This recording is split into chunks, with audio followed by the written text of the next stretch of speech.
Well, the reason that I'm sitting here with my hands glued to the table is that some people have actually commented that I wave my hands around a little bit too much. Trev, are you one of them? Italiano. Okay, that I'm a little bit Greek or Italian in my sort of delivery. Well, I'm going to try and give this beer talk actually, and I'm really excited about this today's show, by the way, which is a bit of a problem, with my hands on the desk, on the table. All right, Trev? Okay? Yeah. So, welcome everyone to this edition of BeerSweden TV. We are going, it's summer!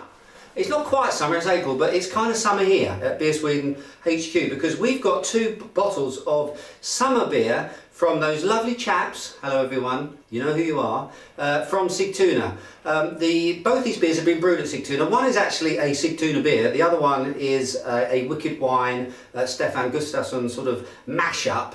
But they've both been brewed at Sigtuna, and I have got hold of 2 advanced bottles. It's one of the perks of the job, this, Trev. So these 2 beers aren't actually going to be available to buy until, how am I doing? Oh, I can't.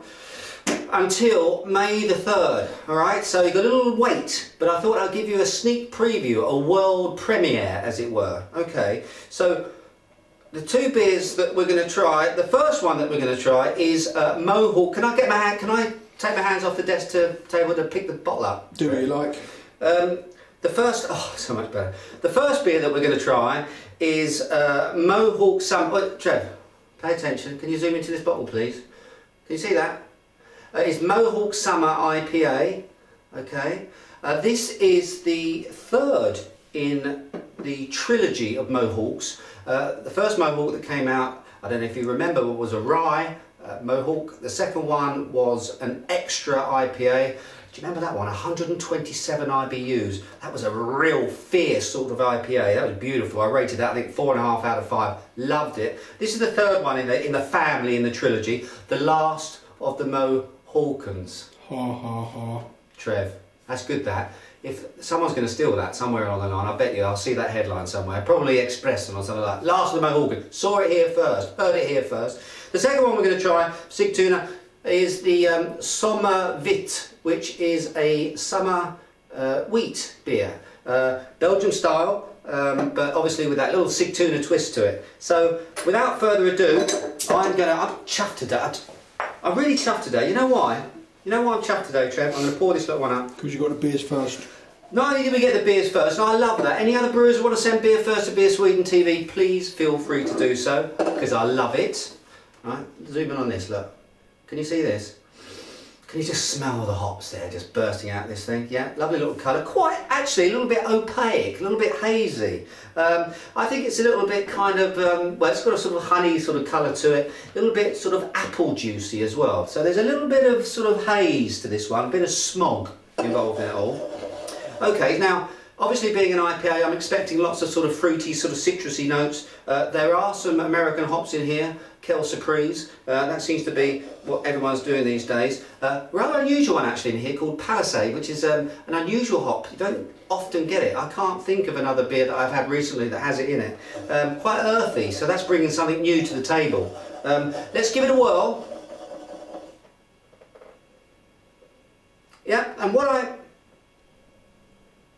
find a little bit surprising is that this has got quite a bready nose to it. It's got quite a malty, sort of creamy malty sort of vibe to it. Little bit of toffee ice cream I get in there. That kind of almost like milky sort of doughy, cookie bready type of character to it that I find surprising, I have to say, in an IPA of an American style. Normally you're expecting grapes, you know, grapefruit, citrusy sort of notes in there. They're there. I mean, you definitely got lemon, creamy sort of lemon. Let's try.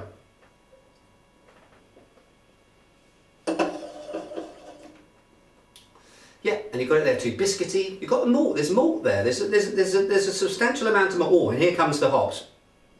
Wow, nice, very nice, aggressive type of hoppy finish to the whole thing.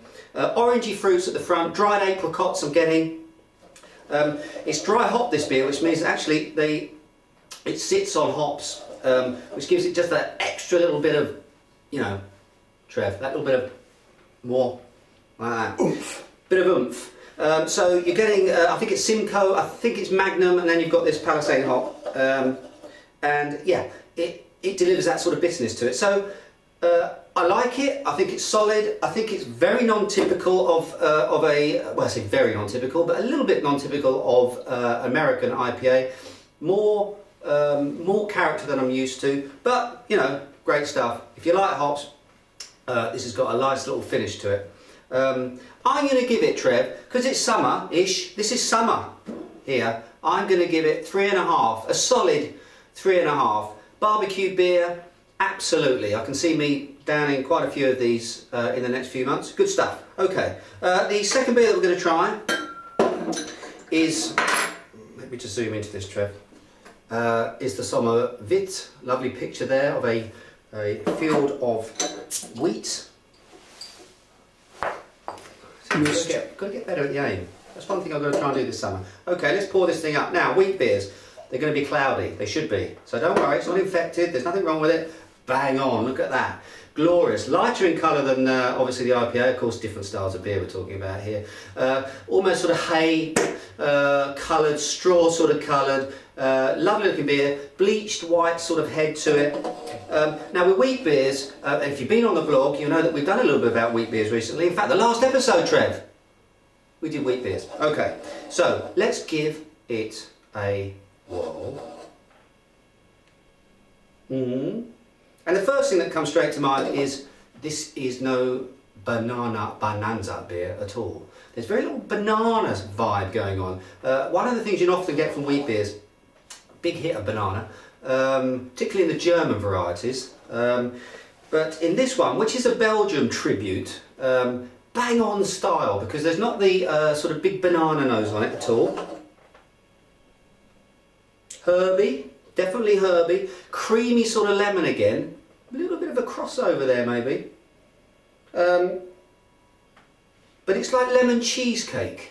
Like lemon cheesecake, I think, because you've got the sort of malty bottom, you know, you've got your digestive biscuits at the bottom, and you've got this nice sort of, you know, thick, richy sort of lemon cheesecake. And of course, there's also pretty distinctive coriander seeds here as well, which is typical of Belgian styles, because in Belgium, of course, they often flavour the beer with, spice it with coriander seeds, and often with the peel of oranges, bitter oranges. And I'm getting that as well, actually, zest, a little bit zesty. Let's try it.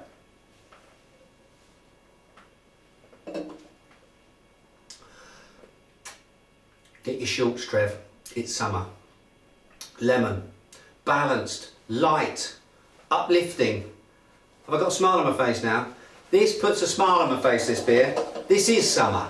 This is lighter, I think it's 4.7% ABV, okay, so it's got a light, very sort of workable ABV, that is. That means you can drink this all day long, Trev, all day long. This really is a summer drink. It's got great acidity to it, lovely little acidic finish to it, which really gives it that kind of refreshment factor that I'm after. A little bit of lactic acid, or lactic sort of action to it. Coconut milk, not the sweet stuff you get out of the tin, but actual crack open a coconut, get a little bit of that little sort of coconut stuff in there as well. So I think, to me, this is the beer of the show. I'm going to give it a flat out 4. I think it really is an amazing summer drink. It's got everything I want in a summer drink, very, very drinkable, and very little banana. Isn't this the one you tried live on the blog? This is the one I tried live on the blog. Thank you very much for reminding me, Trev. Yeah, just a couple of days ago we did a live Facebook tasting. We're going to do more of those actually, so please go into the BeerSweden Facebook page. You can actually throw out the link to that, Trev, could you? Can I do that? I haven't done that for ages. Go and have a look at that, because there's lots of stuff that happens over there. Obviously we do our little shows here and stuff, but if you want to day in, day out see what's going on at BeerSweden, get over to Facebook, because you'll be able to see we're doing lots and lots of sort of different things, groundbreaking stuff over there too. So listen, that's it. I think we should go to the beach, Trev, quite frankly, because I'm in the mood. So until next time, cheers and beers.